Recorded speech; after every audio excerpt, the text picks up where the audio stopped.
नमस्कार. मितालीज किचनमध्ये आपल्या सगळ्यांचं खूप मनापासून स्वागत. आज आपण अळीवाची खीर कशी करायची ते बघणार आहोत. अळीवामध्ये अनेक औषधी गुणधर्म आहेत. स्त्रियांसाठी आणि मुलांसाठी ही खीर पौष्टिक आहेच, पण घरातील सगळ्यांसाठी सुद्धा ही खीर खूप पौष्टिक आहे. त्यामुळे घरातील सगळ्यांनी हिवाळ्यात ही खीर खाणं आवश्यक आहे. आज मी अळीवाची खीर साखर आणि गूळ न घालता करणार आहे. चला बघूया. खीर करण्यासाठी 4 चमचे अळीव घेतलेले आहेत. हे बघा, अळीव असे बारीक असतात. हे तुम्हाला कुठल्याही किराणा दुकानात सहज मिळू शकतील. अळीव 1 तासभर दुधामध्ये भिजवायचे आहेत. हे तापवून गार केलेलं दूध 1 वाटी घेतलेलं आहे. इथे एक महत्त्वाची टिप सांगतेय. अळीव भिजल्यानंतर फुगतात. त्यामुळे काय करायचं, अळीव भिजवताना असं थोडं जास्त दूध घालूनच भिजवायचे, म्हणजे त्याच्या गुठळ्या होत नाहीत आणि खीर करताना हे सहज दुधात मिक्स होतात. हे 1 तासभर झाकून ठेवूया.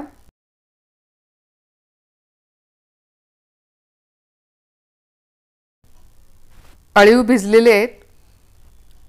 हे बघा, छान फुगलेले आहेत आणि दूध जास्त घातल्यामुळे अजिबात गुठळ्या झालेल्या नाही आहेत. तुम्ही चॅनलवर नवीन असाल आणि अजून सबस्क्राईब केलेलं नसेल तर सबस्क्राईब करा आणि बेलवर क्लिक करा, म्हणजे मी नवीन व्हिडिओ अपलोड केला की तुम्हाला नोटिफिकेशन येईल. पातेल्यात हे भिजवलेले अळीव घालूया. खीरीसाठी मी एकूण अर्धा लिटर दूध घेतलेलं आहे. त्यातलं 1 वाटी दूध अळीव भिजवण्यासाठी वापरलेलं आहे आणि आता हे बाकीचं दूध खीर करताना घालायचं, म्हणजे एकूण जवळपास 4 वाट्या दूध खीरीसाठी घेतलेलं आहे.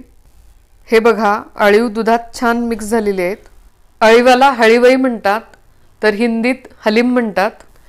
इथे मी खीरीसाठी साखर किंवा गूळ वापरलेला नाही आहे, तर त्याऐवजी नॅचरल गोडी येईल अशी खारीक पावडर वापरणार आहे.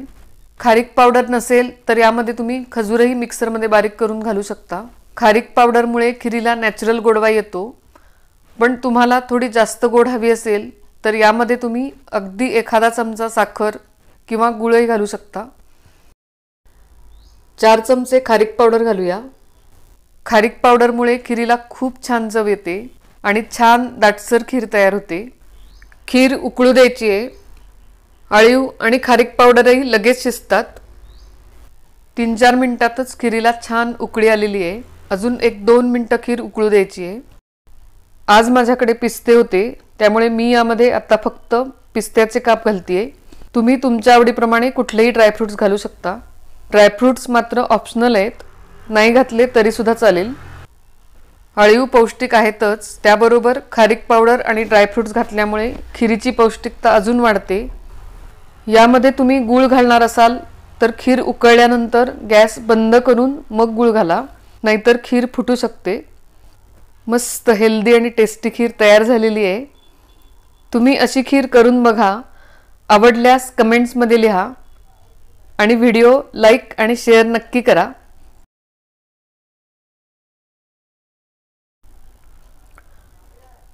गार्निशिंगसाठी थोडेसे पिस्ते आणि केशर घालूया. पुन्हा भेटूया अशाच हेल्दी आणि टेस्टी रेसिपींसह. तोपर्यंत नमस्कार.